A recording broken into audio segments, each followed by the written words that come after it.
अनिल जैन जी, ये तो पूरा ही डेंट लगा के जाएंगे। वैसे तो जाएंगे तो बीजेपी को भी दफन करके जाएंगे अपने साथ में। वैसे तो हिटलर के पीछे चलते हैं। वैसे 1936 का ओलंपिक और 2036 का ओलंपिक आ रहे हैं सर। तो गुजरात को मुबारक हो सर, ओलंपिक होने जा रहे हैं।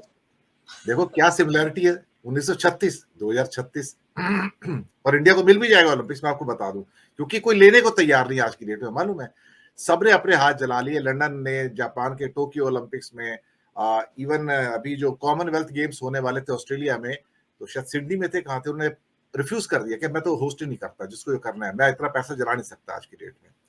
लेकिन मोदी जी तो क्या है कि मामा के घर से लाए ना पैसा, तो उनका क्या, घर से थोड़ी जाता है। तो वो तो अपना ओलंपिक करेंगे जाके, जहां भी करेंगे। खैर, लेकिन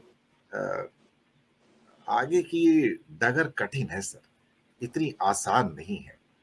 उसका शायद एक कारण ये भी है कि माया जाल में लोग कितने दिन फंसेंगे, तिलिस्म में कितने कितने दिन ऐसा होगा कि लोग उसके अंदर भ्रमित होते रहेंगे। कभी तो तिलिस्म टूटता ही है ना।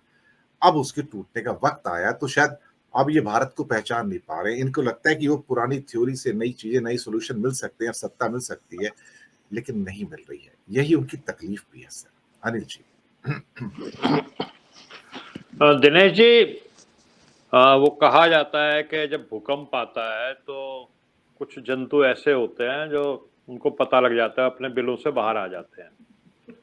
तो ये जो पार्टी में एक भगदड़ सी मची हुई है, जो भाजपा में इससे पहले होती नहीं थी। मध्य प्रदेश में भी जितने काफी सारे साथी जो ज्योतिरादित्य सिंधिया के साथ आए थे, वो वापस चले गए।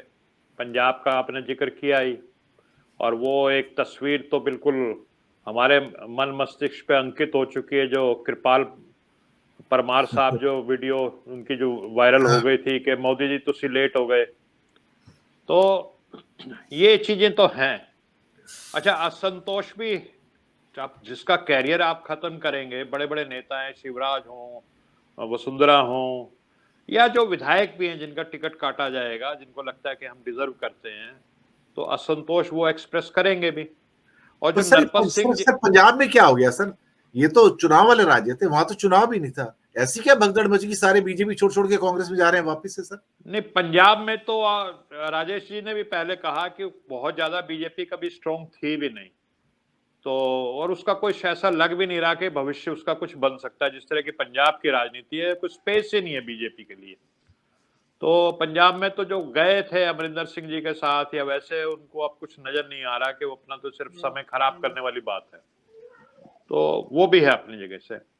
लेकिन अब जो नरपत सिंह जी जो भैरव सिंह शेखावत के दामाद हैं, देखिए वसुंधरा से पहले जो सबसे बड़ी शख्सियत राजस्थान की थी, जो मुख्यमंत्री रहे, हमारे देश के उपराष्ट्रपति रहे, वो तो भैरव सिंह शेखावत थे, जिन्होंने राजस्थान में भारतीय जनता पार्टी की जड़ों को जमाया।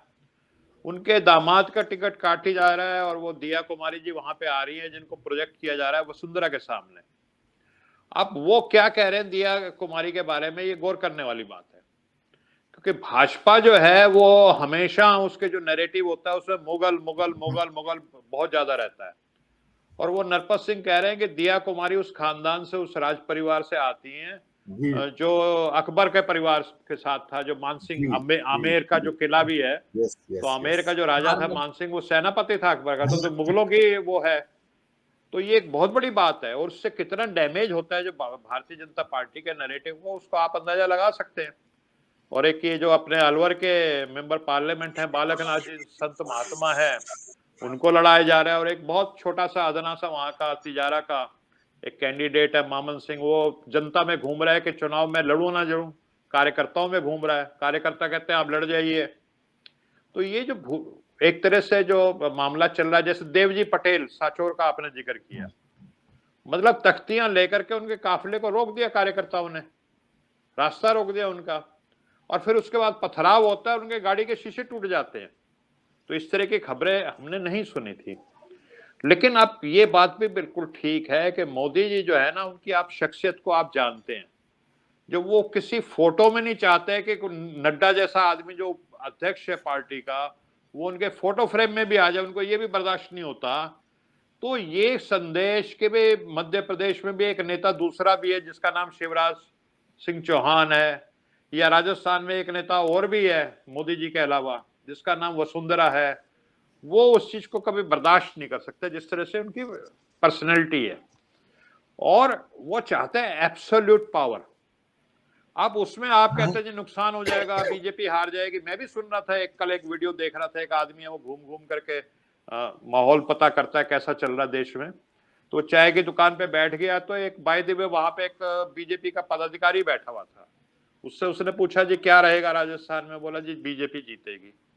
उसने कहा ठीक ठीक बताओ। बोला नहीं, टक्कर है कांटे की। तो उसने कहा कांटे की टक्कर है, क्यों? कह रहा जी वसुंधरा को अगर वो उपेक्षा नहीं किया जाता तो कांटे की टक्कर नहीं, फिर तो वो जो परंपरा भी एक बार कांग्रेस एक बार बीजेपी की बनी रहती। लेकिन वसुंधरा जी को जिस तरह से वो पता नहीं ऊपर वाले हाईकमान वाले क्या कर रहे हैं, उस वजह से अब कांटे की टक्कर हो गई है। तो ये सब जानने मोदी जी को भी पता है कि इस अपने कदम से और वसुंधरा के साथ जो व्यवहार उनका है उससे बीजेपी हार भी सकती है। लेकिन बीजेपी 100 बार हार जाओ, उसकी चिंता आपको किसी और को हो सकती है। मोदी जी को इसके लिए उनको यह है कि मैसेज ये जाना चाहिए कि एकमेव नेता है भाजपा में, और वो राजस्थान में एक एक एमएलए की टिकट भी उसकी वजह से बंटती है। कोई और नेता नहीं है जो राजस्थान में 200 में से 20 टिकट भी अपने नाम से बांट सकता हो मोदी जी के अगेंस्ट जा करके।